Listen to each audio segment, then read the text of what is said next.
우리가 심는 파 종류도 여러 가지이긴 합니다. 씨앗으로 번식하는 대파나 양파도 있고 뿌리로 번식하는 쪽파나 달래파도 있습니다. 그러나 이놈은 씨앗도 뿌리도 아닌 것으로 번식합니다. 씨앗도 뿌리도 아니니 새끼를 친다고 할 수밖에 달리 적합한 말이 없네요. 쪽파를 심어놓으면 세 뿌리가 네 뿌리 또는 다섯 뿌리로 늘어나는 분열과는 다른 모습입니다. 이놈도 파 종류다 보니 뿌리에서 분열도 하지만 바로 꼭대기의 새끼를 10에서 20개 정도 치고는 때로는 그 위에도 새끼를 치니 이 파를 어떤 사람들은 삼층파라고도 부릅니다. 살아가는 방식은 괴상망측해도 병충해도 강하고 맛 또한 일품입니다. 대파보다 달큰하고 향기가 좋네요.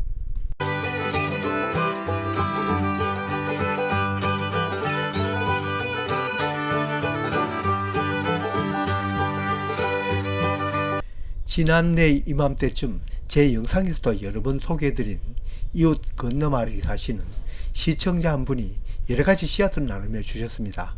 달래파, 코끼리 마늘, 킹스베리 등등. 그리고 또 오늘 소개해드릴 삼동파 모종도 함께요. 이놈을 처음 접할 때는 뿌리도 없는 꼬불꼬불한 모종이 볼품 없어 보였습니다. 같은 파인 대파 모종은 뿌리도 있고 거기에다 쭉 곧은 모종인데 비해 이놈은 짤다막하고 한 놈도 바로 손님이 없는 오징어 다리 불에 구운 것처럼 꼬불꼬불, 거기에다 실뿌리도 하나도 없었습니다. 그래도 나눔을 해 주실 때는 나름대로 나눔할 만한 종자리라 싶어 한 켠에 싣고 소중하게 가꾸었습니다. 맛이 궁금하였지만 한 뿌리도 캐어 먹지 않고 이제 만 1년이 되니 처음 받았던 그 종자를 머리에 이고 있습니다. 어떤 놈은 아들이라 불러야 할지 손자라고 해야 할지 새끼를 친 그 위에도 또 종자를 머리에 이고 있습니다. 포기마다 개수는 다르나 대략 10개에서 20개 정도 됩니다. 겨울난 대파는 6월이 되면 이렇게 줄기마다 커다란 꽃을 핍니다. 말이 한 송이지 이 한 송이에는 까만 씨앗이 수도 없이 맺혀 있습니다. 번식 면에서만 따지면 판매할 목적으로 대량으로 재배하려면 대파라야 할 것 같습니다. 씨앗 없어 분할을 하여 종구를 만드는 마늘이나 쪽파에 비하면 번식 수가 많기는 하네요. 1년 동안 키우면서 살펴본 결과로는 대파와 흡사한데 다만 대가 대파만큼 쭉쭉 빠지진 않고 약간 통통합니다.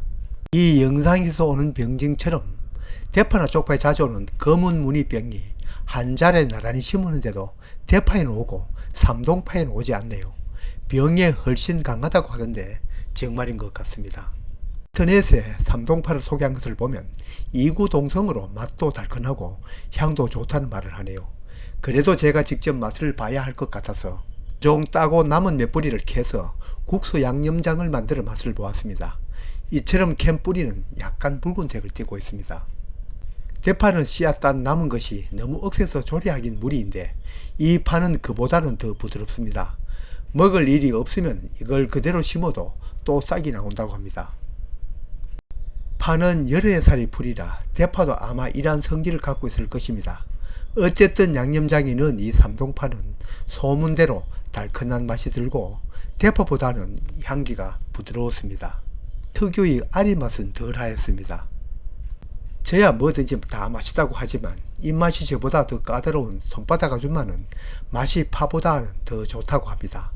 처음 맛을 보니 그럴 수도 있고 계속 맛을 보면 어떨지는 모르겠습니다만 씨앗이라 해야 할지 모종이라 해야 할지 하얀 뿌리털만 없다고 뿐이지 모종의 형태를 갖추고 있으니 모종이라 불러야 할 것 같습니다.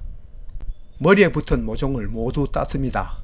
그 붙은 모종 위에 난 모종은 크기가 좀 작긴 합니다만 그래도 모조리 수확을 하였습니다. 2개씩 3개씩 때로는 4개씩 붙어있는 것을 모두 따로 떼어내곤 다시 크기별로 간출했습니다. 그냥 막 심어도 상관은 없지만 모종은 크기별로 따로 심는 것이 작은 놈이 잘 살 수 있습니다. 큰 놈 작은 놈 섞어 심으면 작은 놈은 햇빛 경쟁에서 져서 사그레질 수 있습니다. 모든 모종은 큰 것부터 북쪽에서 남쪽으로 심어오면 남쪽에 위치한 작은 놈도 햇빛 혜택을 받을 수 있습니다. 이 삼동파 모종은 키가 낮아 그래도 덜하지만 모종이 크고 고르지 못할수록 이렇게 하는 것이 좋습니다. 이 삼동 파밭을 만드는 것도 다른 작물밭 만드는 것과 별 차이는 없고, 저는 모든 파는 비닐 멀칭 재배를 하니 여기도 비닐을 깔기 전에 물을 충분히 살수하고 깝니다. 이처럼 살수 장치가 없다면 물 뿌리개라도 주어야 파 심을 구멍을 뚫었을 때 구멍이 무너지지 않습니다. 일단 토양 살충제를 치지 않았습니다. 대파보다는 병이 적을 것 같아서입니다. 120cm 폭 60 비닐을 덮고 파이프로 구멍을 뚫습니다. 일반 대파 심을 때보다는 깊게 뚫지 않아도 될 것 같습니다. 물론 이 방법 말고 재래식 방법으로 고를 타고 심을 수도 있습니다. 다만 다음 제초 작업이 걱정되어 손바닥 농장은 파도 쪽파도 모두 이 방법으로 심습니다. 모종은 한 구멍에 2뿌리나 3뿌리를 넣습니다. 한 뿌리씩 꽂아도 됩니다. 심은 모종에서 또 분을 또 하니 심는 사람 맘대로입니다. 모종을 구멍에 넣고는 다른 한 손으로는 옆에 흙을 눌러 구멍을 메웁니다. 남은 빈 공간은 파의 자람에 따라 복을 주면 됩니다. 이 삼동파도 뿌리가 길면 먹을 것도 많고 맛도 좋을 것입니다.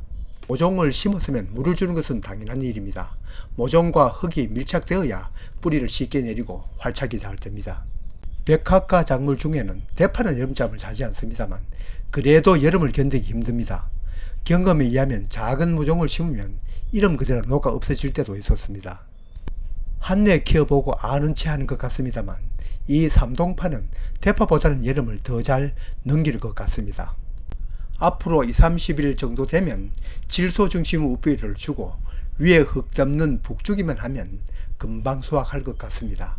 대파처럼 씨앗 뿌려 모종 만들고 그 모종을 심는 기간만큼은 당길 수 있으니까요. 해당 농장은 저처럼 텃밭 농사를 짓는 분을 위하여 여러가지 작물 재배법도 같이 공부하지만 한편으로는 텃밭에 심을 작물 소개도 합니다. 혹시 흥미가 있으신 분은 인터넷 창에 삼동파 또는 삼층파 검색하면 판매하는 곳이 분명히 있을 것입니다. 꼭 구해 재배하여 텃밭 농사 재미를 한껏 올리시기를 바랍니다.